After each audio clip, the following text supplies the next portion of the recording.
네. 설교 예배의 혹시 마지막 순서를 다 기억하십니까? 예배는 마지막에 무엇으로 끝나지요? 보통 축보로 다들 예배가 끝납니다. 저희 주보에는 뭐 나눔과 이제 광고로가 적혀 있긴 하겠지만 그거는 보통 본외로 생각하고 보통 마지막 목사님의 축보로 예배가 마치게 됩니다.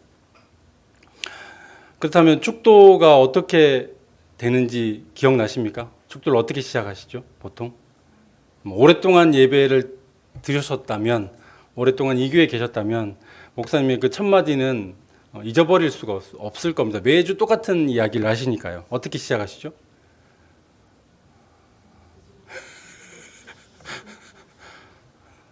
네, 보통 이제 어떤 교회 가면 뭐 지금은으로 시작하고 뭐 이제는도 시작하시지만 보통 목사님은 우리 주 예수 그리스도의 은혜와로 시작하죠.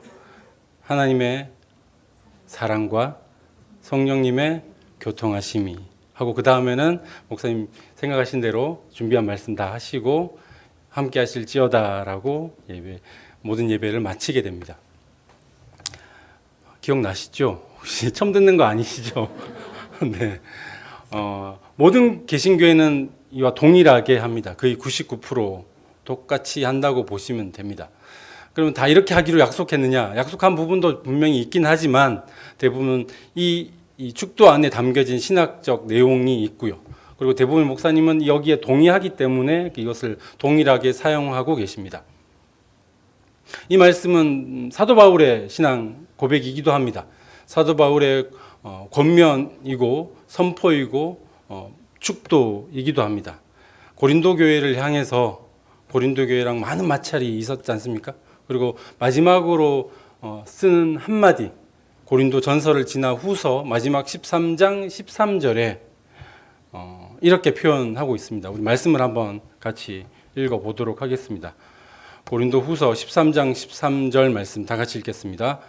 주 예수 그리스도의 은혜와 하나님의 사랑과 성령의 교통하심이 너희 무리와 함께 있을지어다. 아멘.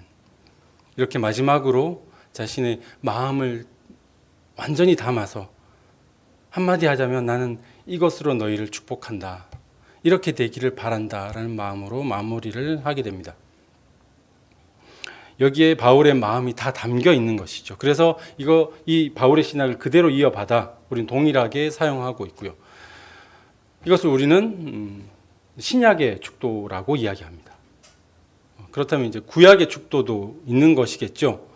구약의 축도는 어디에 있느냐면 우리 다현자매가 읽어준 그 본문입니다. 이 본문을 사용한 이유가 여기에 있습니다. 구약의 축도를 이제 오늘 특별히 제가 처음으로 축도하게 됐고요. 이제 목사가 된 지 일주일도 안 된 아주 따끈따끈한 목사로서 처음으로 오게 되는 축도는 꼭 이 축도문을 하고 싶다는 마음이 저는 아주 컸습니다. 이 축도문을 사용하신 걸 거의 본 적이 없거든요.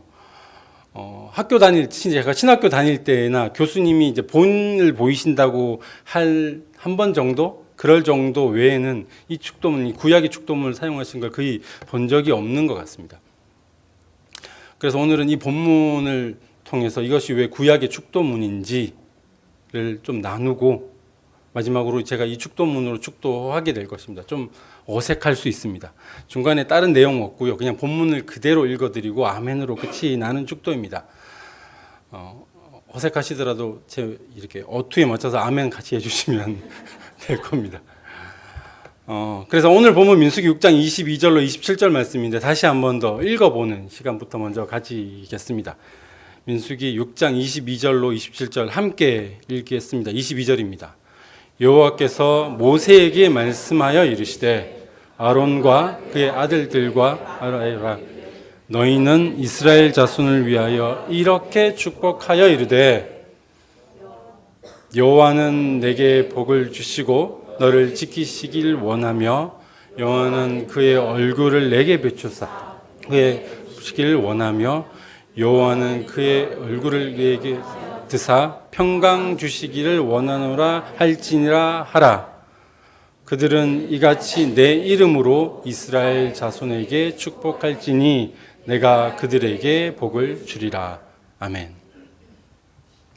이 말씀을 가만히 이렇게 곱씹어 보면요, 조금 약간 꼬여 있다는 느낌, 아니면 단계가 있다는 느낌이 듭니다.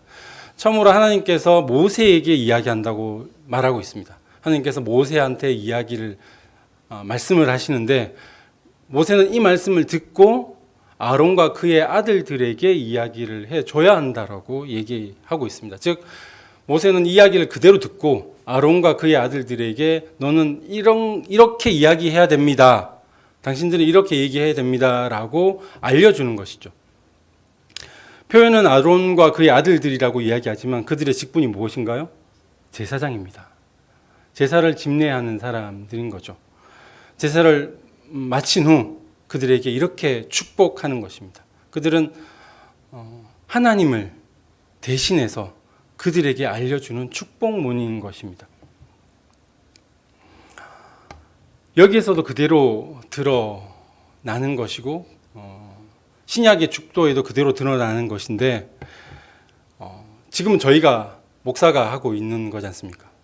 목사가 무슨 힘이 있어서 무슨 능력이 있어서 여러분들에게 복을 주는 것이 아니지요. 축도라고 이야기하지만 축도는 축복 기도를 줄임말인 건 다 아시겠죠. 그런데 사실 축복 기도라고 우리가 편하게 이야기하고 있는데, 제가 신학교에서 배울 때는 용어가 좀 다릅니다. 흔히 말하는 이제 전문 용어, 신학적 용어로는 강복 선언이라고 이야기합니다. 강복 선언. 강자 내려간다는 뜻이고요. 복은 말 그대로 그 복입니다. 그걸 선언하는 것이죠. 제가 드리는 것이 아니라 하늘에서 내려오는 복을 제가 대신해서 선언하는 것뿐입니다. 여러분들에게 있기를 바라는 마음으로 그대로 담아서 드리는 것이죠. 그래서 바울의 마음도 그대로 담아서 고린도 교회에게 전달하기 원하는 것이었고요. 이 제사장의 마음도 하나님께 받은 이 말씀을 자기가 주는 것이 아니라 하나님께서 너희에게 그 복이 있기를 바라는 마음으로 그대로 전달하는 사람의 역할인 것입니다. 그래서 꼭 이렇게 모든 제사의 끝에는 이렇게 해서 너희가 이 복을 그들에게 주어야 한다. 내가 너희를 축복하기를 원하고 복을 주기를 원한다. 너희에게 평강이 있기를 원하고 내 은혜가 너희에게 있기를 바란다. 라고 꼭 빌어 주어야 한다라고 이야기하고 있는 것이죠.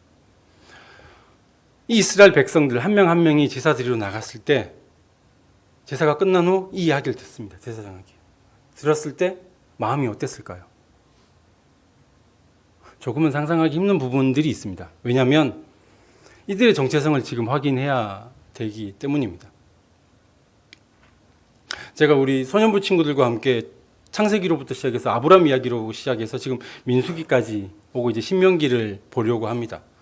쭉 이스라엘 사람들의 여정, 아브라함의 자손들, 이삭의 자손들, 야곱의 자손들이라고 하는 그들의 여정을 쭉 따라와서 지금 이 민수기 6장에 와보니 그들의 마음이 어떤지 조금은 이해가 돼서 함께 나누려고 하는 것입니다. 처음에 애굽 땅에 들어가게 됐을 때는 몇 명 안 됐습니다. 약 70여 명이 그 나라에 들어가게 되죠. 그 근방 전체가 기근이 들었기 때문에 먹고 살기 위해서, 살아남기 위해서 애굽 땅에 들어갑니다. 들어갈 때는 너무나 행복했습니다. 왜냐하면 요셉이 있었거든요. 그 땅에서 풍요로운 삶을 살았습니다. 근데 수많은 시간이 흐르고 그들의 삶은 피폐한 삶으로 돌아갔습니다. 태어날 때, 이 당시만 하더라도 태어날 때부터 그냥 노예였다. 나는 노예이구나. 나는 노예의 자손으로 태어났구나. 라는 것을 인식하고 태어난 사람들입니다. 그들이 애굽에서 나왔죠.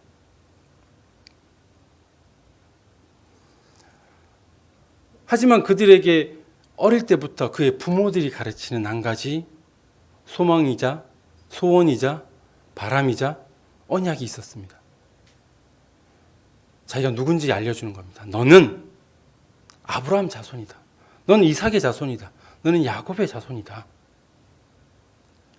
아브라함에게, 우리 첫 조상이었던 아브라함에게 하나님께서, 하나님이라는 신이 어떻게 약속하셨는지 아느냐. 자손이 없는 그에게 하늘의 별과 같이, 사막의 모래와 같이 많이 자손을 줄 것이고, 내가 말한 그 땅, 이미 아브라함에게 준 그 땅에 다시 돌아가 민족을 이루고 나라를 이루고 거기서 백성으로 살아갈 수 있게 될 것이라고 너희의 조상이었던 아브라함에게 약속하신 우린 그런 민족이다 라는 것을 배우며 자랐습니다. 그렇지만 현실은 노예입니다. 일어나자마자 일해야 됩니다. 힘들다고 고통스럽다고 아프다고 말하지 못합니다.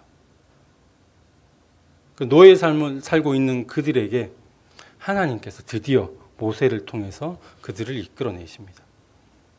그들은 기회가 왔다고 생각했겠죠. 그 언약이 이제서야 완성되는가 하고 마음이 아주 깊었을 것입니다. 애굽을 뛰쳐나간 뒤 하나님에게 이끌려 모세에게 처음으로 율법이라는 것을 듣게 됩니다. 십계명이라는 것을 듣게 됩니다. 광야에서 그들의 삶은 녹록지 않았습니다. 지금까지 그들은 애굽 사람으로 살았습니다. 애굽 사람처럼 먹었고 애굽 사람처럼 하루 일과를 시작했고요. 하나님의 말씀 없었습니다. 그냥 하나님이란 신이 우리 조상에게 이렇게 약속하셨다라고 알고 있을 뿐 그들에게는 아무런 증거도 없었습니다. 사실 눈에 보이는 손에 잡히는 특별한 증거는 없었습니다. 하나님은 보이지 않는 신이기 때문이죠.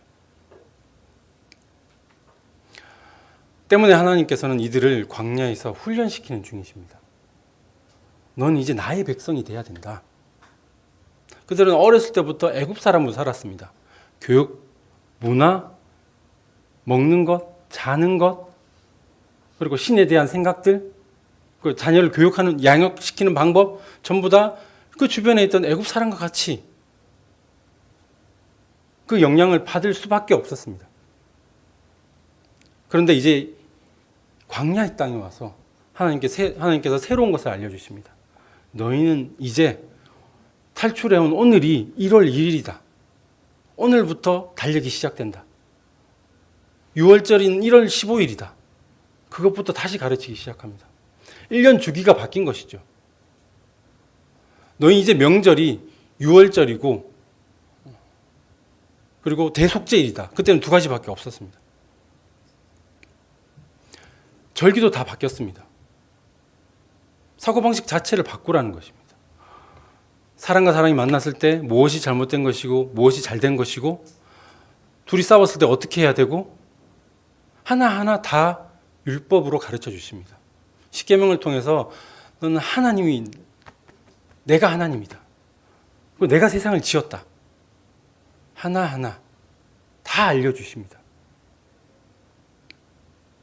이때를 생각하면 마치 우리 대한민국 이 조선 땅에 처음으로 기독교가 왔을 때 하나님을 어떻게 생각했을까요? 그들이 교회라는 곳에 와서 하나님에 대한 것을 알려줍니다. 그런데 우리 문화와 전혀 맞지 않습니다. 한 형제 한 자매랍니다. 양반과 상놈이 한 형제 한 자매랍니다. 한 자리에 같이 앉고 같이 음식을 나누라고 합니다. 같은 상을 받으라고 합니다. 혼란이 오겠지요. 이 이스라엘 사람들에게도 동일한 상황이 맞닥뜨렸습니다. 지금까지 살아왔던 모든 생활 양식을 다 바꾸고 너희는 나를 믿어야 된다라고 이야기하고 있습니다. 이 광야에서 이들은 40년간 이 훈련을 받고 있는 것이죠. 훈련이 어려운 이유는 분간을 못해서 그렇습니다. 개념 이해가 부족한 것이죠. 하나님이 이렇게 살아야 된다고 얘기합니다. 근데 그렇게 하지 않는다고 보통은 초신자들 혹은 초보자들 어떤 영역이든지 많이들 여유 있게 보아주지 않습니까? 잘못했다고 크게 하기보다는 이렇게 해야 된다. 다시 가르치고. 근데 이스라엘 민족이 처음으로 광야에 왔을 때 처음에는 하나님께서 많이들 용서해 주셨지만 하나 잘못했다고 사람이 죽어나갑니다. 그냥 목숨이 왔다 갔다 하고 있습니다. 내 속에 하나님이라는 그 신에 대한 개념 정리도 제대로 되지 않은 상황인데 하나님이 누구신지 이제 배워나가는 중인데 목숨이 왔다 갔다 하고 있습니다. 너무너무 두렵고 떨립니다. 한 주 한 주 살아가는, 하루하루 그 살아가는 삶이 내가 진짜 하나님께서 이제 알게 되는 이 하나님, 이제 약 얼마 안 된, 율법을 받은 지 얼마 안 된, 십계명을 받은 지 얼마 안 된, 그것도 제대로 이해하지 못한 이들이 하루하루를 살아가는데 내가 지금 하나님 뜻대로 살아가는 거 맞나? 하나님 율법이 이건가? 제대로 분간하지 못하는 삶을 살아가면 그 불안한 삶을 살아가고 있는 이스라엘 백성들이었습니다.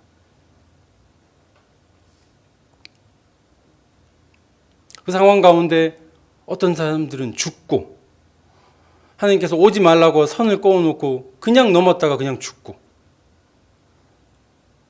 그런 모습을 통해서 그들이 불안함을 어떻게 해소했을까요? 그들에게 제사는 절실했습니다. 제사를 앞두고 하나님께서 준비하라고 하신 그 예물을 들고 일주일의 삶을 돌아봅니다. 그 제사, 앞에 했던 제사와 그 사이의 삶을 돌아봅니다. 내가 잘못한 게 뭐지? 하나님께서 주신 율법이 뭐였지? 가만히 생각하고 제사장 앞에 나가서 얘기합니다. 제사장님, 제가 일주일 동안 이런 죄를 지었습니다. 그 모든 것을 자복하고 용서를 구합니다. 또 제사가 시작되죠. 성경에 나타난 제사의 기록들을 보면 하나님께서 그 제물을 받으시고 흠량하신 걸로 연기가 피어오르는 것을 많이 표현하고 있습니다. 피어오르는 그 연기를 보고 살았다, 내가 살아남았다, 안심했을 것입니다. 마음속에 있던 그 불안함들이 떨쳐나가고 내 삶을 다시 한번 돌아보고, 아, 하나님께서 원하시는 부분이 이런 거구나, 하나님께서 말씀하신 율법의 이 부분이 이걸 원하신 것이었구나라는 것을 다시 한번 더 돌아볼 수 있는 것입니다. 그리고 제사장이 마지막으로 그들에게 이렇게 선포하죠. 여호와는 내게 복을 주시고 너를 지키시기를 원하며 여호와는 그의 얼굴을 내게 비추사 은혜 베푸시기를 원하며 여호와는 그의 얼굴을 내게로 향하여 드사 평강 주시기를 원하노라. 하나님 감사합니다. 난 정말로 하나님의 복을 받고 싶습니다. 이 불안한 삶 떨쳐버리고 내 마음에 평강이 가득하기를 원합니다. 하나님께서 베푸시는 은혜를 내가 온전히 받기를 원합니다 하는 마음으로 돌아서 자기의 삶의 터전으로 다시 돌아가게 되는 것이겠죠.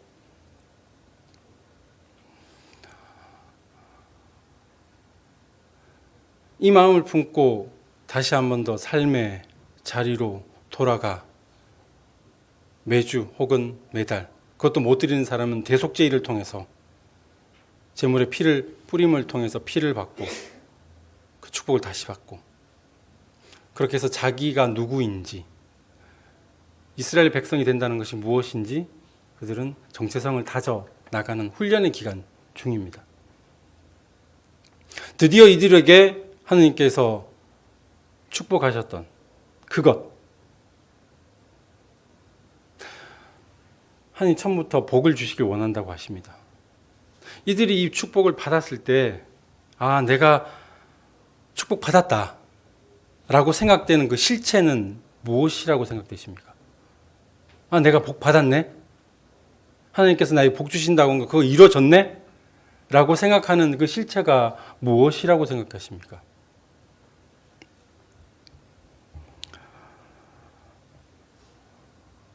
하나님께서는 약속하신 그 땅에 들어가는 것, 그들이 그 땅에서 하나님의 백성으로 살아가는 것, 지금까지 한 번도 경험해보지 못한, 왜냐하면 그들은 노예였기 때문이죠. 내 나라, 내 땅에서 백성으로 살아가는 것, 그것을 그들은 축복으로 생각했습니다. 아, 내가 이제 거기에 들어가는구나, 내가 들어갈 수 있구나, 한 번도 경험해보진 그 못한 그 백성으로 난 살아갈 수 있구나, 누구 하나 나를 옥죄지 않고 속박하지 않고 구속하지 않고 나의 삶을 살아갈 수 있겠구나, 그 축복을 간절히 원하고 있는 것이죠. 그 땅에 들어가고 싶어 하는 것입니다. 그런데 그들이 그 땅에 들어갔을 때, 아니 그 땅에 들어가기 전 그 땅을 마주하고 이제 저기가 그 땅인데 이제 들어갈 수 있겠구나라고 그 땅을 마주했을 때 그들의 모습은 어땠습니까? 지금 민수기 6장을 읽으셨는데요. 얼마 지나지 않아 13장을 가면 우리가 다 알고 있는 12명의 정탐꾼을 보냅니다. 각 지파별 한 명씩 정탐을 보내지요. 그리고 40일 동안 그 하나님께서 허락하신 그 땅, 하나님께서 약속하신 그 땅에 정탐을 합니다. 그리고 돌아와 보고를 합니다. 그중 10명이 이렇게 얘기하죠. 그 땅 정말로 비옥한 땅입니다. 문장 그대로 젖과 꿀이 흐르는 땅입니다. 그 땅에 사는 것이 너무나 행복할 것 같습니다. 그런데 거기 누가 사는지 아십니까? 기골이 장대하고 이미 싸움에 능하다고 소문이 난 네피림의 후손들이 그곳에 살고 있습니다. 그들과 마주한다는 것은 말이 안 됩니다. 그들이 진짜 사람이라면 우리는 그냥 메뚜기일 뿐입니다. 그들과 맞서 싸워서 그 땅을 빼앗는다는 것은 그건 말이 안 되는 겁니다. 이건 포기해야 됩니다. 라고 얘기하죠. 하지만 2명의 정탐꾼은 다릅니다. 우리가 다 알고 있는 이름 갈렙과 요수아는 지금 무슨 소리 하냐고. 저기는 하나님께서 우리에게 이미 주신 땅이라고. 약속하신 땅이고 우리가 가서 점령하면 된다고. 지금 당장 가자고. 가서 그들을 점령할 수 있다고. 그들은 그냥 우리의 밥이라고. 그렇게 강력하게 자신의 믿음을 선포합니다. 하지만 대세는 이미 기울었습니다. 12명 중에 10명이니까요. 이거는 포기해야 된다. 이제 집에 가자. 원망에 원망을 하고 있습니다. 차라리 애굽에 살 때가 차라리 더 좋았다. 좀 힘들고 괴롭다 할지라도 새끼 잘 먹고 목숨이 왔다 갔다 할 정도는 아니지 않느냐. 지금이라도 쥐도 다시 세워서 애굽으로 돌아가자. 그게 거의 대다수입니다.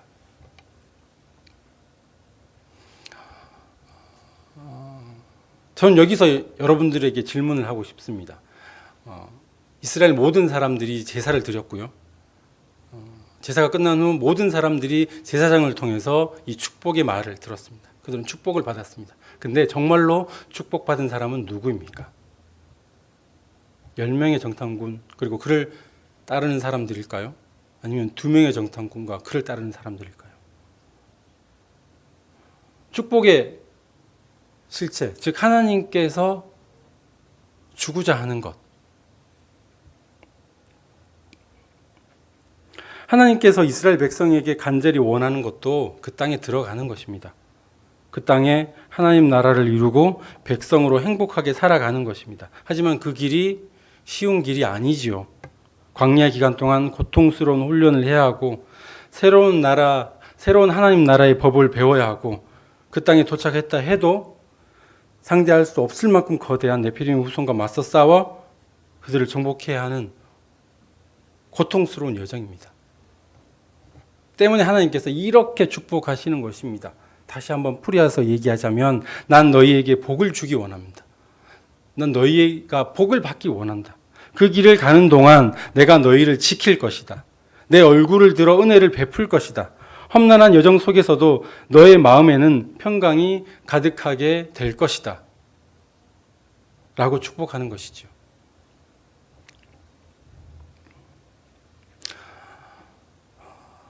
매주 우리 이창현 목사님의 설교를 들을 때면 종종 이런 표현을 많이 하십니다. 하루하루 살아가는 것이 만만치 않다고. 아무리 좋은 의도를 할지라도 내 의도로 되지 않을 때가 더 많다고. 살아가는 것이 지치고 힘들 때가 많다고. 이런 표현을 들을 때마다 저는 이 민수기에 나오는 12명의 정탐꾼이 생각이 납니다. 분명 하나님께서 약속하신 땅인데 그리고 우리는 하나님께서 축복하신 민족인데 막상 그 땅을 정탐하고 나니 이들에게 만만치가 않습니다. 그 이상입니다. 정말로 이 땅에 사는 것이 가능한 것인지 의심이 됩니다. 차라리 살던 대로 애굽으로 돌아가고 싶습니다. 이와 같이 동일한 마음이 우리에게도 있지 않을까 생각이 듭니다. 여러분은 축복이 무엇이라고 생각하십니까? 여러분 마음속에 가지고 있는 이 이스라엘 민족과 같이 축복의 실체가 무엇입니까? 어떨 때 나는 내가 축복을 받았다라고 생각이 드십니까? 우리가 받아야 할 하나님의 축복은 이스라엘 백성과 동일하게 그 땅, 그 하나님의 나라의 백성으로 살아가는 것입니다. 앞서 말씀드린 것 같이 처음으로 우리나라에 복음이 들어오고 시간이 많이 흘러 한국교회가 많이 발전할 때 조금 아쉬운 것은 하나님 나라에 대한 개념이 천국 개념이었습니다. 같은 의미는 같죠. 하나님 나라와 천국. 근데 그 단어가 주는 표현력이 약간은 다르게 느껴지실 겁니다. 하나님 나라, 천국. 우리가 원래 한자를 더 좋아하다 보니 천국이라는 개념을 더 많이 쓰기 시작했고요. 마치 죽어서 가는 나라, 내 목숨이 다해서 가는 나라라는 개념이 더욱더 더 커지게 됐습니다. 그래도 오랫동안 그렇게 지속되어 왔죠. 근데 어느 순간 그것이 아니라는 것을 한국 교회와 신학교가 깨닫게 됩니다. 그리고 새로운 하나님 나라에 대한 이야기를 하기 시작합니다. 그래서 마가복음 1장에 나와 있는 것처럼 예수님께서 처음으로 복음 선포를 하실 때 때가 찼고 하나님 나라가 가까이 왔으니 회개하고 복음을 믿으라 라고 선포하시죠. 여기서 하나님 나라가 가까이 왔으니라는 표현 자체에서 마치 하나님 나라는 멀리 있기 때문에 우리가 뭔가를 해서 그래야 그곳에 갈 수 있는 것처럼 느껴질 때가 많이 있습니다. 그런데 이제 그것이 아니라고 이야기하고 있죠. 하나님 나라가 가까이 왔다. 여기서 가까이 왔다라고 표현할 때 영어로 표현하면 near를 씁니다. 그러니까 하나님 나라는 근처에, 바로 도처에, 바로 여기에, 바로 여기 있다. 멀리 있는 게 아니라 바로 여기 있다. 왜 다른 데 눈을 돌리느냐? 이 말을 하는 것으로 의미를 바꾸고 있습니다. 물론 우리 목숨이 다해서 가는 그 천국도 동일하게 가지고 있죠. 여러분은 어느 편에 서려고 하십니까? 10명의 정탐꾼입니까? 혹은 2명의 정탐꾼입니까? 동일하게 하나님은 우리도 축복해 주시기 원합니다. 하나님의 복이 우리에게도 있기를 하나님께서도 간절히 원하십니다. 우리를 지키시기 원하시며 은혜 베푸시기를 원하십니다. 우리 마음속에 평강 주시기를 원하십니다. 그런데 삶이 만만치 않죠. 이 땅에서의 삶에서 때로는 이렇게 살아가는 것이 정말 하나님 나라가 세워지는 것이 맞나 하는 생각이 들 때도 있고요. 때로는 다 그만두고 그냥 세상 사람들 사는 것처럼 그냥 그렇게 살아가는 게 차라리 더 편하지 않나 하는 생각이 들 때도 있습니다. 하지만 하나님께서 주신 말씀대로 살아가는 것이 참된 평강을 얻는 방법이라는 것을 우리가 다짐해야 합니다. 우리가 이 땅에 살아가지만 이 땅이 하나님 나라임을 우리가 확신하고 쉽지 않기 때문에 우리는 갈렙과 요수아와 같이 선포해야 합니다. 그리고 이스라엘 백성이 이 제사장들의 축복문을 들었을 때, 나도 거기에 가고 싶다. 나도 그 땅에 살고 싶다. 나도 거기에 들어가서 충분히 누릴 수 있는 하나님의 백성이 되고 싶다. 그리고 나는 되었다라고 여호수아와 갈렙과 같이 고백하시는 우리 모든 급이 식구들 그리고 급이 공동체가 되기를 간절히 소망합니다. 기도하겠습니다.